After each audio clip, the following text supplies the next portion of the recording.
Saviez-vous que plus de 6% des parents présentent des traits de personnalité narcissique pathologique? Cela veut dire que derrière des millions de portes, des enfants grandissent dans l'ombre d'un parent pervers narcissique en famille, qu'il s'agisse d'une mère PN ou d'un père PN. Et les conséquences sont terrifiantes. Des chercheurs de Harvard ont montré que 70% des enfants élevés par un parent PN développent plus tard de l'anxiété, des troubles de confiance ou une incapacité à poser des limites. Derrière les sourires de façade, ces familles cachent souvent un terrain de manipulation, de peur et de souffrance invisible. Mais comprendre ce mécanisme, c'est déjà commencer à s'en libérer. Car une mère ou un père PN ne détruit pas seulement le présent, il tente de voler l'avenir. Et toi, si tu as grandi ou si tu vis encore dans cette réalité, tu sais à quel point ce piège est étouffant. Alors, écoute bien. Ce que tu vas découvrir dans cette vidéo peut changer ton regard et peut-être même te donner des armes pour te reconstruire. Et si ce que je vais dire te parle, même un peu, fais-moi un signe. Like la vidéo, partage, écris merci en commentaire ou abonne-toi. Marc Aurèle écrivait que la vérité finit toujours par se montrer, même sous le masque. Freud parlait déjà de ce qu'il appelait le faux self, cette façade construite pour cacher des blessures profondes. Carl Jung ajoutait que l'ombre non reconnue en nous cherche toujours un moyen de se projeter sur les autres. Ces penseurs décrivaient sans le nommer ce que nous appelons aujourd'hui le pervers narcissique. Selon des études récentes, environ 1% de la population souffrirait d'un trouble narcissique de la personnalité. Mais ce chiffre grimpe à 6% si l'on inclut les formes plus discrètes. Cela veut dire qu'en France, près de 4 millions de personnes vivent avec ce profil. Derrière ces statistiques, beaucoup d'histoires se cachent. Des familles marquées par le silence, la peur et des blessures invisibles. Imaginez un enfant qui grandit avec un parent qui ne le voit pas vraiment. La mère ou le père ne regarde pas l'enfant pour ce qu'il est, mais comme un reflet. Ce reflet doit briller, servir d'écho à l'ego du parent. Sénèque disait que l'homme cruel est d'abord cruel envers lui-même. Le pervers narcissique incarne cela. Il cache sa propre fragilité en écrasant celle des autres. La tension se joue dans le quotidien. Freud parlait de la compulsion de répétition. Le PN répète sans cesse les mêmes schémas de contrôle. Une parole blessante, un regard de mépris, une critique habilement placée. Tout semble petit, mais chaque geste creuse une faille dans la confiance de l'enfant. Avec le temps, ces micro-attaques construisent une cage invisible. Jung insistait sur le rôle des archétypes. Le parent narcissique joue souvent celui du roi ou de la reine. Autorité incontestée, toujours au centre. Mais ce trône repose sur la peur, pas sur l'amour. Socrate disait que la tyrannie commence toujours à la maison avant de se répandre. Le foyer devient ainsi un terrain d'expérimentation de la manipulation. Un témoignage de l'actrice Demi Lovato illustre bien ce vécu.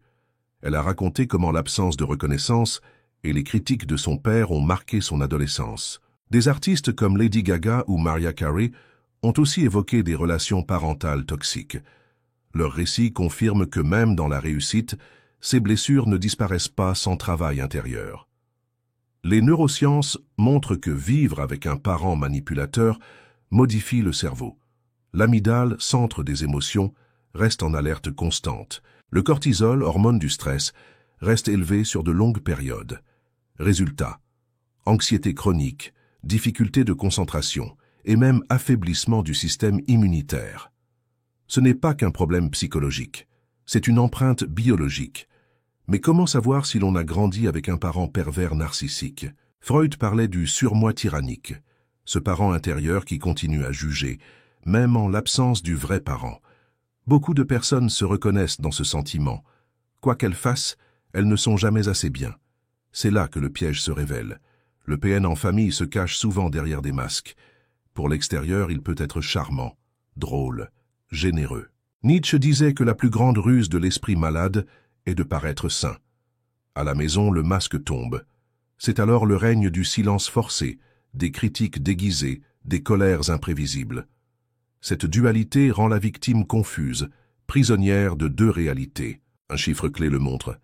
Plus de 70% des enfants ayant grandi avec un parent narcissique déclarent à l'âge adulte souffrir de troubles anxieux ou dépressifs. Beaucoup parlent aussi d'un sentiment de vide intérieur, comme si leur identité avait été confisquée. Viktor Frankl expliquait que l'homme peut survivre à presque tout sauf au manque de sens. Le pervers narcissique prive ses proches de ce sens en sapant leurs valeurs. La première étape est donc de comprendre que ce comportement n'est pas de votre faute. Sénèque disait que la souffrance ne devient supportable que lorsqu'on comprend sa cause. Le PN agit par besoin de contrôle, non parce que l'enfant mérite ce traitement. Cette distinction simple peut libérer déjà un poids immense. Comprendre, c'est déjà se protéger. La psychologie moderne insiste sur la reconnaissance des schémas. Plus on met de mots sur l'expérience, moins elle agit dans l'ombre. C'est comme allumer une lampe dans une pièce sombre. La peur se nourrit du silence et de l'incompréhension. La connaissance coupe ce cercle vicieux. Voilà pourquoi il est essentiel de voir derrière le masque. Derrière l'autorité apparente, il y a souvent une grande peur de l'abandon. Derrière le besoin de contrôle, il y a une fragilité profonde. Freud disait que l'ego n'est pas maître dans sa propre maison. Le PN l'incarne. Comprendre cela n'excuse rien, mais cela vous donne déjà un pas d'avance. On dit souvent que l'enfance est un sanctuaire. Pourtant, quand un parent pervers narcissique règne dans la maison, ce sanctuaire se transforme en champ de bataille. Carl Jung affirmait que l'enfant est l'invité que nous devons protéger à tout prix. Mais quand la protection échoue, l'enfant apprend à se cacher. Non pas derrière un jeu ou un sourire, mais derrière un masque qui devient sa seconde peau. Les chiffres sont parlants. Une étude publiée par l'American Journal of Psychiatry montre que près de 60% des enfants ayant grandi avec un parent narcissique développent à l'âge adulte des symptômes d'anxiété ou de dépression. Plus de 40% parlent d'une difficulté à établir des relations saines. Ces chiffres ne sont pas abstraits. Ils sont l'écho de milliers de vies marquées par le doute. Imaginez un enfant qui tend un dessin à son père ou à sa mère. L'enfant attend un sourire, une validation simple. Mais au lieu de cela, il reçoit une critique, un silence ou pire, un détournement de l'attention vers le parent lui-même. Cet instant minuscule devient une empreinte durable. Freud disait que la première reconnaissance de l'enfant vient du regard parental. Si ce regard est froid ou absent, l'enfant intègre l'idée qu'il n'est pas digne d'amour. Socrate nous rappelait que la vie non examinée ne vaut pas la peine d'être vécue, mais un enfant soumis au pouvoir d'un PN n'a pas le droit d'examiner sa vie. On lui dicte ce qu'il doit ressentir, penser et même rêver. Le gaslighting, cette technique où la réalité de l'enfant est niée, devient une arme quotidienne, et peu à peu, la frontière entre ce qui est vrai et ce qui est imposé se brouille. Les neurosciences confirment ce vécu. Le cerveau d'un enfant élevé dans un climat de peur chronique développe une hyperactivité de l'amygdale. Ce centre émotionnel fonctionne comme une alarme toujours déclenchée. L'enfant grandit avec l'idée que le danger peut surgir à tout instant. C'est ce qui explique que, devenu adulte, il sursaute facilement, doute de lui-même ou vit dans une vigilance permanente. Nietzsche disait que celui qui a un pourquoi peut supporter tous les comment. Mais l'enfant face à un parent narcissique perd ce pourquoi. Chaque geste devient calculé pour éviter une colère. Chaque mot pèse pour ne pas déclencher la honte. Il n'apprend pas à vivre, il apprend à survivre. Et cette survie laisse des traces bien au-delà de l'enfance. Un témoignage de l'acteur Anthony Hopkins est révélateur. Il a raconté que son père pouvait être imprévisible, passant du rire à la colère sans raison. Cette instabilité l'a marqué profondément, le poussant à chercher des rôles où il pouvait exprimer ce chaos intérieur. Des histoires comme la sienne rappellent que la douleur de l'enfance ne disparaît pas, elle se transforme. Freud décrivait ce phénomène comme la répétition du traumatisme. Un enfant élevé dans ce climat risque de choisir plus tard des partenaires ou des amis qui reproduisent le même schéma. Non pas par choix conscient, mais parce que son cerveau reconnaît dans la souffrance une forme de normalité. Voilà pourquoi tant d'adultes se demandent « Pourquoi j'attire toujours les mêmes personnes ?» La réponse se trouve souvent dans les blessures de l'enfance. L'absence de validation parentale crée aussi un vide identitaire. Carl Rogers, figure de la psychologie humaniste, expliquait que l'enfant a besoin d'un amour inconditionnel pour se développer pleinement. Le pervers narcissique, au contraire, donne un amour conditionnel. Tu vaux seulement si tu m'admires, si tu m'obéis, si tu brilles pour moi. Ce message empoisonné façonne une estime de soi fragile, dépendante du regard extérieur. Descartes affirmait « Je pense donc je suis ». Mais l'enfant d'un PN grandit avec une variante plus douloureuse. « Je plais, donc je suis ». Cette logique aliénante pousse beaucoup d'adultes issus de ces familles à devenir perfectionnistes, surperformants, toujours en quête de validation. Et pourtant, au fond d'eux, ils se sentent vides. Les chercheurs parlent aujourd'hui du syndrome de l'enfant invisible. Ces enfants apprennent à s'effacer, à ne pas faire de bruit, à ne pas déranger. Ce silence apparent n'est pas de la sagesse, mais une stratégie de survie. Marc Aurèle rappelait que la vraie liberté commence dans l'âme, mais l'âme de ces enfants est enchaînée à une peur constante de déplaire. La blessure la plus profonde est souvent l'incapacité à se faire confiance. Quand on vous répète dès l'enfance que vos émotions sont fausses, vous finissez par croire que vous ne savez plus rien ressentir de juste. C'est cette fracture intérieure qui explique pourquoi tant d'adultes issus de familles toxiques passent des années à chercher leur propre voie. Comprendre cette enfance volée, c'est déjà briser une partie du cycle. Car reconnaître la blessure, c'est refuser de la transmettre. Jung disait que ce qui ne remonte pas à la conscience revient sous forme de destin. Mettre en lumière ces mécanismes, c'est ouvrir une porte vers une reconstruction possible. Le philosophe Socrate disait que la manipulation commence toujours par le brouillard des mots. Et Freud ajoutait que celui qui contrôle le récit contrôle aussi l'inconscient. Dans une famille dirigée par un pervers narcissique, ce brouillard est permanent. Le parent toxique ne frappe pas toujours par des gestes visibles. Il attaque par des phrases, des silences, des contradictions. C'est un piège invisible qui enferme sans laisser de marque physique. Les chercheurs estiment que 80% des victimes de PN ont vécu le gaslighting. Ce terme vient d'une pièce de théâtre où un mari faisait douter sa femme de sa propre réalité.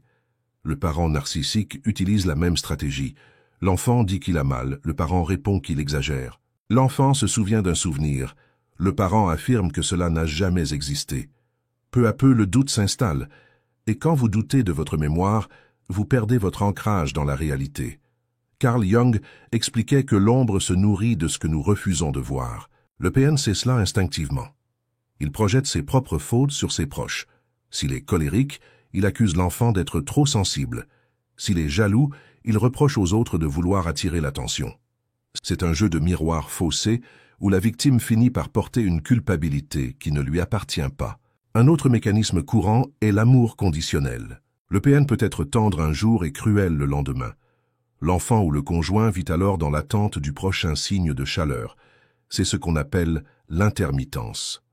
Les neurosciences montrent que ce type de récompense imprévisible déclenche une dépendance plus forte que la punition continue.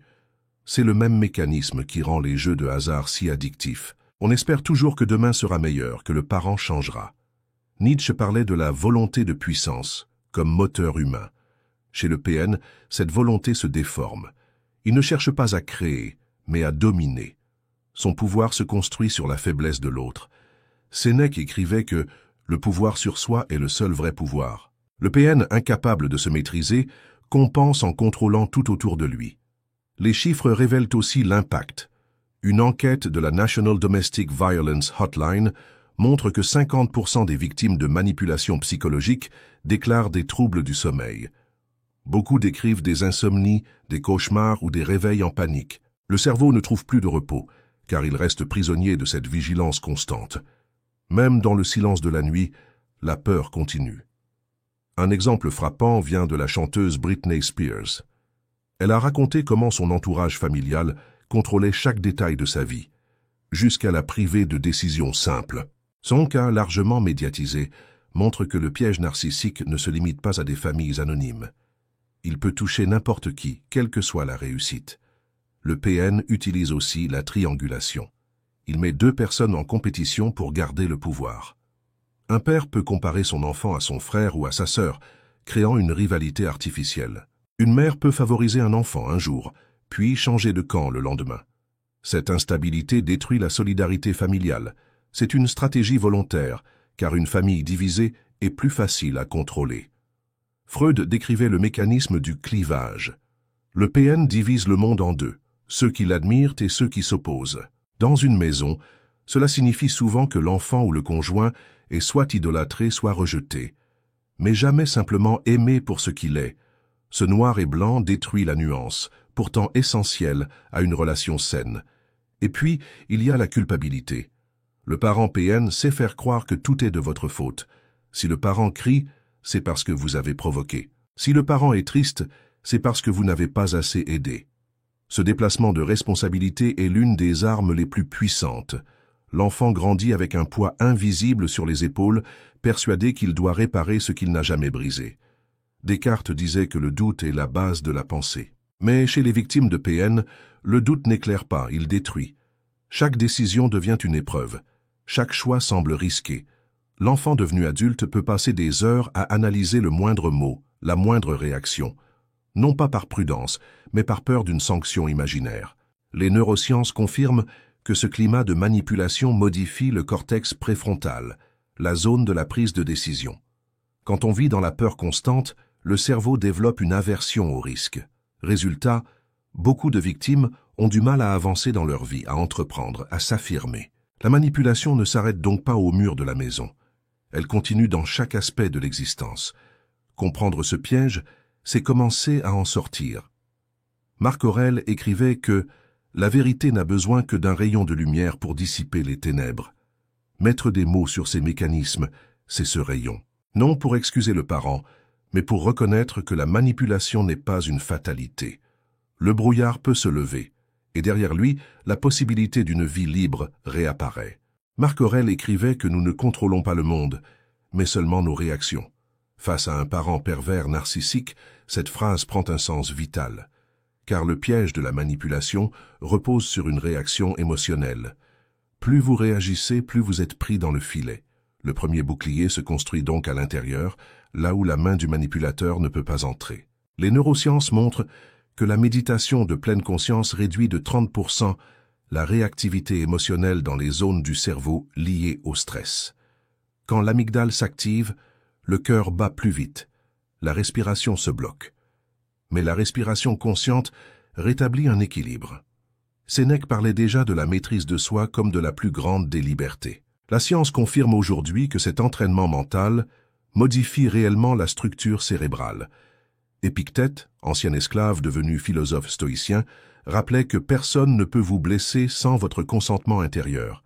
Un pervers narcissique peut lancer ses critiques, mais il n'a pas accès à votre interprétation. Si vous voyez ces mots comme le reflet de son propre chaos, et non comme une vérité, son pouvoir diminue.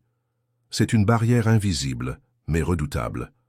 Carl Jung expliquait que l'individuation consiste à devenir soi-même, malgré l'ombre héritée.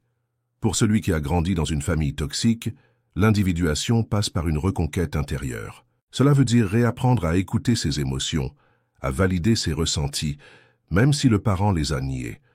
Freud parlait de « retrouver le noyau sain de l'ego ». Cette redécouverte est souvent le premier pas vers la liberté psychologique.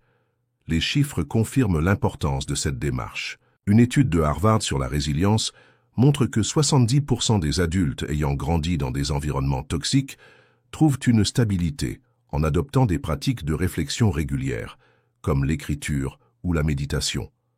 Ces rituels réduisent l'anxiété et aident à reconstruire une identité propre.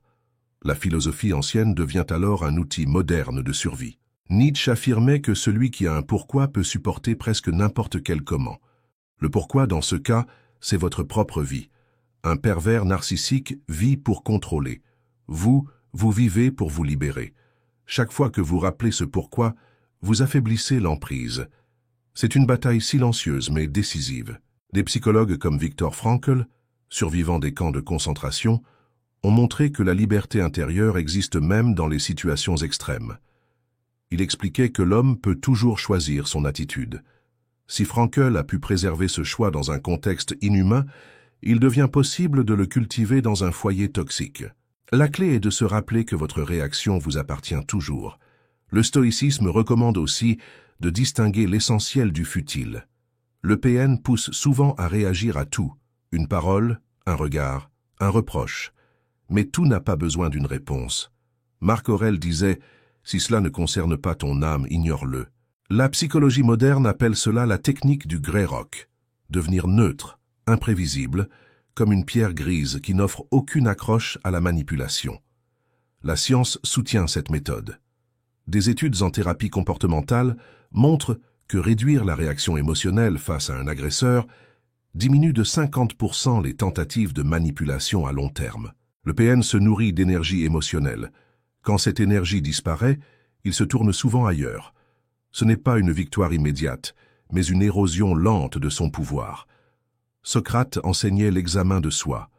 Tenir un journal quotidien, noter ses émotions, ses pensées, ses réactions, est une pratique simple mais puissante. Les chercheurs montrent que l'écriture expressive réduit de 20% les symptômes liés au stress post-traumatique. Elle aide à donner un sens à ce qui semble chaotique.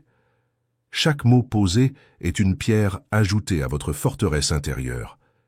Un exemple concret est celui de l'actrice Drew Barrymore. Elle a grandi dans une famille marquée par la toxicité et la manipulation.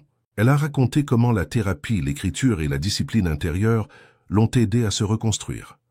Son histoire rappelle que même une enfance marquée par la douleur peut mener à une vie stable et créative. La protection intérieure ne signifie pas ignorer la douleur. Elle signifie la transformer. Nietzsche disait que la douleur peut être un professeur. Le PN pense avoir brisé votre identité. Mais chaque blessure peut devenir une preuve de votre résistance.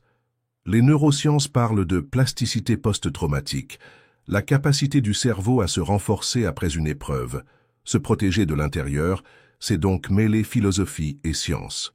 Utiliser la sagesse antique pour donner un cadre.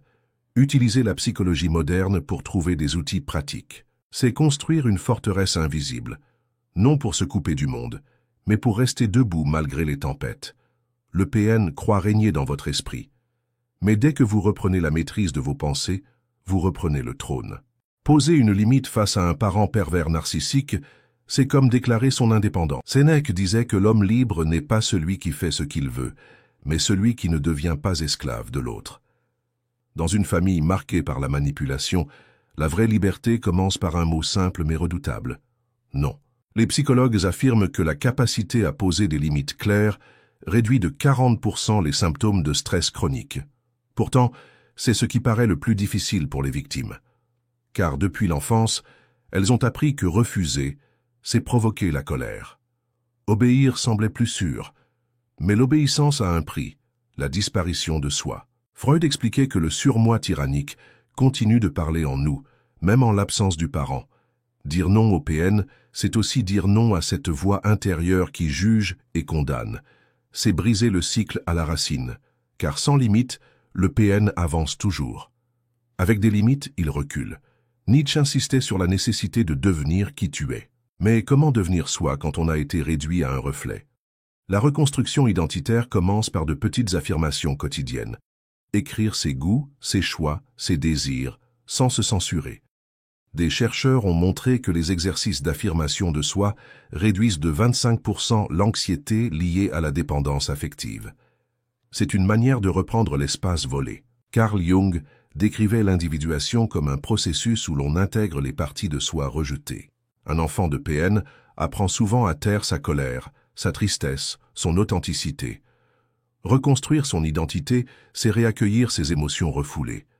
La thérapie, la méditation ou même l'art deviennent des outils puissants pour cette réintégration. L'identité se recompose comme un puzzle longtemps éparpillé. Des témoignages célèbres illustrent ce chemin. L'actrice Viola Davis a raconté comment poser des limites face à une enfance marquée par la violence lui a permis de se redéfinir. Elle explique qu'il ne s'agit pas de rejeter totalement le passé, mais de décider que ce passé n'aura plus le dernier mot. Ce choix est le cœur de la reconstruction. Les chiffres sont encourageants. Une étude de l'Université de Cambridge montre que les victimes de familles narcissiques qui apprennent à établir des frontières relationnelles voient leur estime de soi augmenter de 35% en moyenne après un an. Cela prouve que le cycle peut être brisé, même après des décennies d'emprise. Épictète rappelait que ce n'est pas ce qui nous arrive qui compte, mais la manière dont nous y répondons. La réponse face au PN n'est pas la vengeance, ni l'escalade, c'est la clarté. Dire « tu ne franchiras pas cette ligne ». Cette clarté désarme, car le manipulateur se nourrit du flou, des zones grises où il peut glisser ses tentacules. Mais poser des limites n'est pas seulement une protection, c'est un acte créatif. Chaque limite ouverte laisse place à un espace nouveau où l'on peut reconstruire. Des psychologues parlent de la redéfinition identitaire post-traumatique. Cela signifie que la personne ne revient pas à ce qu'elle était avant, elle devient autre chose, plus consciente, plus forte, plus libre. Descartes disait « Je pense, donc je suis ». Dans ce contexte, chaque pensée libre est une victoire. Penser par soi-même, sans la voix du parent tyrannique dans l'oreille, c'est renaître. La reconstruction passe aussi par le corps. Les études montrent que le sport, la danse ou même le yoga aident à reconnecter esprit et chair. Le corps retrouve sa place, là où le PN voulait réduire l'individu à un simple rôle. Il faut aussi parler de la transmission. Beaucoup craignent de reproduire les mêmes schémas avec leurs propres enfants. Les recherches montrent que reconnaître la toxicité est déjà le premier rempart. Plus de 70% des personnes conscientes de leurs blessures choisissent des comportements éducatifs radicalement différents. En décidant de poser des limites au PN, on pose aussi des bases saines pour la génération suivante. Marc Aurèle écrivait que la meilleure vengeance est de ne pas ressembler à son ennemi.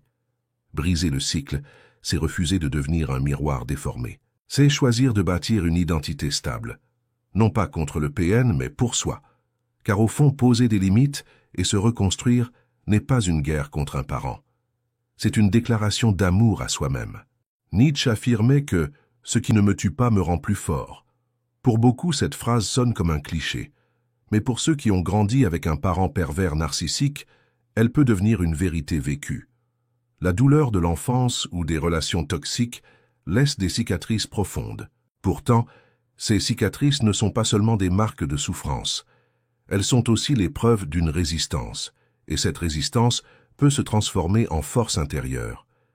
Les neurosciences parlent aujourd'hui de croissance post-traumatique. Des chercheurs de l'Université de Caroline du Nord ont montré que près de 50% des personnes ayant vécu un traumatisme développent ensuite plus d'empathie, plus de sens à leur vie et une plus grande résilience. Cela ne veut pas dire que la douleur est une bénédiction, mais cela prouve que la douleur peut devenir un terrain fertile pour une transformation réelle. Viktor Frankl, psychiatre rescapé des camps de concentration, expliquait que la liberté ultime de l'homme est de choisir son attitude face aux circonstances. Un PN cherche à enfermer ses proches dans une prison invisible. Mais à partir du moment où vous réalisez que votre esprit est un territoire libre, la porte s'ouvre. Frankl rappelait que le sens donné à la souffrance peut devenir la clé pour la transcender. Marc Aurèle, dans ses Pensées pour moi-même, écrivait que les obstacles deviennent souvent les chemins. La manipulation, la douleur, l'injustice, vécues dans une famille toxique, peuvent se transformer en tremplin. Beaucoup de personnes ayant grandi dans ces foyers développent une sensibilité particulière. Elles apprennent à lire les émotions des autres, à détecter les non-dits, à comprendre les failles. Ce don, autrefois une malédiction, peut devenir une force relationnelle et humaine. Des témoignages célèbres le confirment. Oprah Winfrey, qui a grandi dans une enfance marquée par les abus et la négligence, a transformé cette douleur en mission universelle. Elle affirme que chaque blessure lui a donné une raison de tendre la main aux autres. Son parcours illustre la possibilité de transformer un passé de souffrance en une destinée d'impact et de lumière. Carl Jung disait que l'or se trouve dans l'ombre.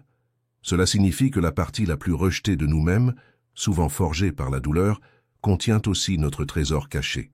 Le ressentiment peut se transformer en compassion, la honte en courage, le doute en sagesse, mais cela exige un travail de conscience, parfois accompagné d'une thérapie, d'un guide ou d'une discipline spirituelle. Les chiffres montrent aussi la puissance de cette renaissance. Une étude publiée dans Psychological Science révèle que les personnes ayant surmonté des environnements familiaux toxiques ont 30% plus de chances de devenir des leaders empathiques dans leur milieu professionnel. Parce qu'elles savent ce que signifie écouter, protéger et valoriser. La douleur devient alors une école que la vie n'aurait jamais dû imposer, mais qui peut être transformée en enseignement unique. Socrate disait que la véritable sagesse est de se connaître soi-même, reconnaître ses blessures, ses failles, et les accepter comme une partie de son histoire est une étape fondamentale. Car se libérer du PN ne signifie pas effacer le passé, cela signifie l'intégrer. Chaque épreuve devient alors une pierre ajoutée à l'édifice de votre identité. La renaissance passe aussi par la liberté personnelle. Non seulement poser des limites, mais aussi créer une vie en accord avec ses valeurs. Freud parlait du « retour du désir refoulé ». Le PN vole souvent les rêves de ses proches. La reconstruction, c'est redonner vie à ses rêves, Reprendre une passion, un projet, un choix longtemps abandonné. Chaque action devient un acte de reconquête. Il faut aussi parler de la transmission positive. Beaucoup choisissent de transformer leur vécu en mission. Devenir parents différemment, enseigner autrement, aimer sans condition. Les études montrent que ceux qui transforment leur douleur en aide aux autres développent une satisfaction de vie supérieure de 35% par rapport à ceux qui restent enfermés dans la rancœur. C'est une renaissance non seulement personnelle, mais collective. Marc Aurèle écrivait que la flamme qui brûle dans le cœur peut consumer les épreuves comme du bois sec. Chaque humiliation, chaque manipulation, chaque blessure devient du combustible pour cette flamme. La renaissance n'est pas un effacement du passé, c'est une réinterprétation. Le PN a cru vous détruire.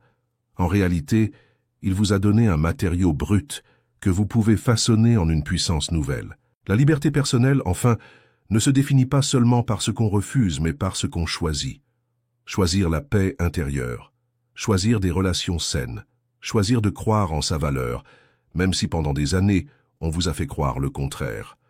Nietzsche parlait de l'homme capable de danser au-dessus de l'abîme.